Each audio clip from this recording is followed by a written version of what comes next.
Ain't it fun? Good morning, and welcome to the EJ Show. I'm Elliot. And I'm Jillian. And this is the first ever edition.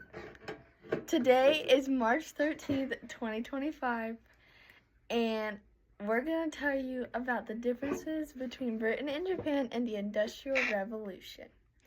Before we start, let's have a word from our sponsor. This episode is made possible by the steam engine.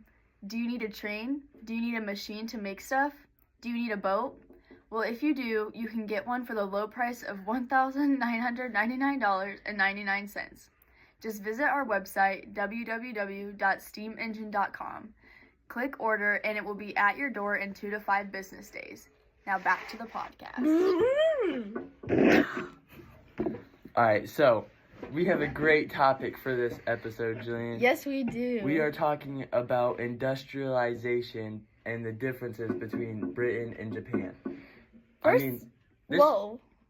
Okay. None of this would be possible Right. if it weren't for industrialization. I mean, That's just for crazy. us just looking around right now in our studio, there's so many things that would not have been possible without industrialization. All right, so first, we're going to talk about some similarities between Japan and Britain and how they were affected by industrialization. Elliot, how about you go first? All right.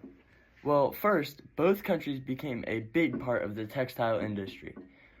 Japan specifically was producing silk textiles, and Britain was producing cotton textiles. Yeah, that is true. We read a lot about that. Yes. Also, workers went to work around 5 in the morning and left around like 10 on late nights. It's crazy how much we've advanced from that, from a 9 to 5 now. I know. That sounds like terrible. And they weren't even getting paid good either. Mm-mm.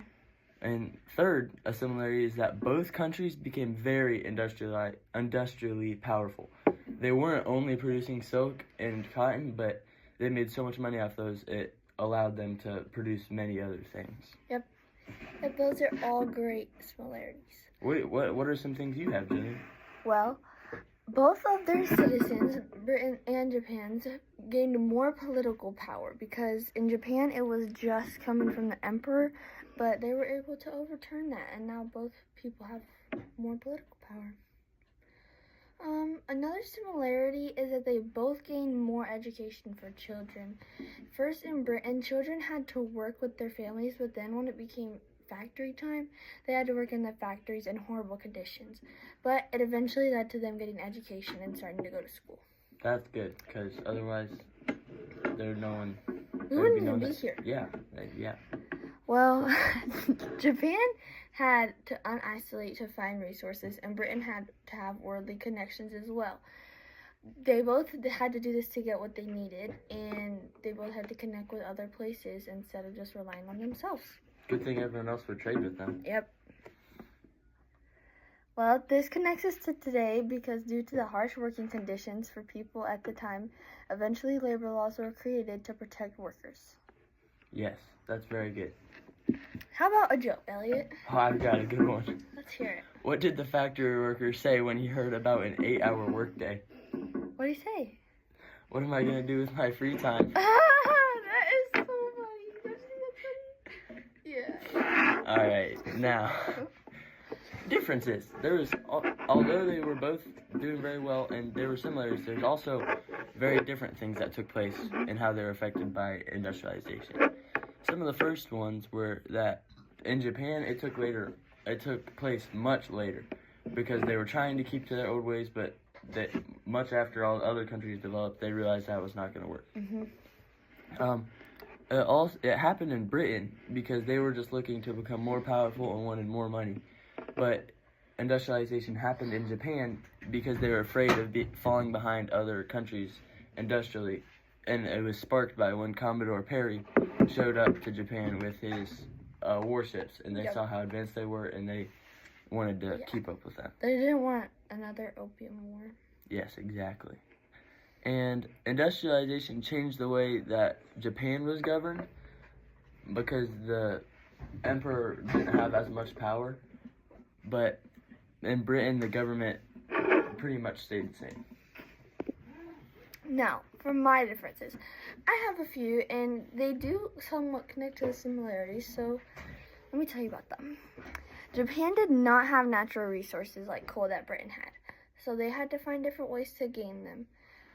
Britain, like, one of their main helps in the Industrial Revolution was the coal they had, because, I mean, they had so much of it and it was so easy to get to, but Japan did not have that.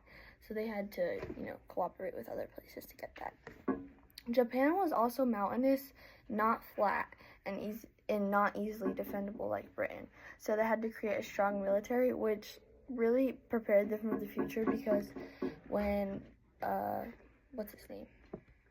Commodore Perry came, they had to really adapt to that. That was nothing they'd ever seen before. So learning how to create that was really good for them.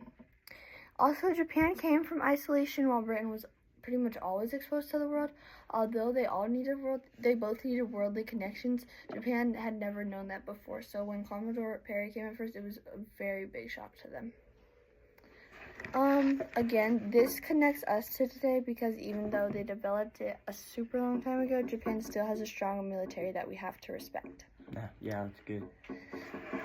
Well, we're about done.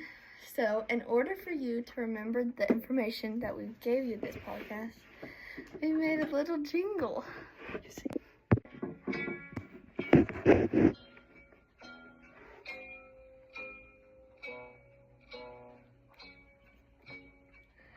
Yeah, I'm gonna take my train to the factory. I'm gonna work till I can't no more. Japan almost got attacked, so they had to adapt. Britain had to search so that they could find work. Yeah, mic drop. Thanks for tuning in, everybody. Make sure you check out our next episode. And buy merch.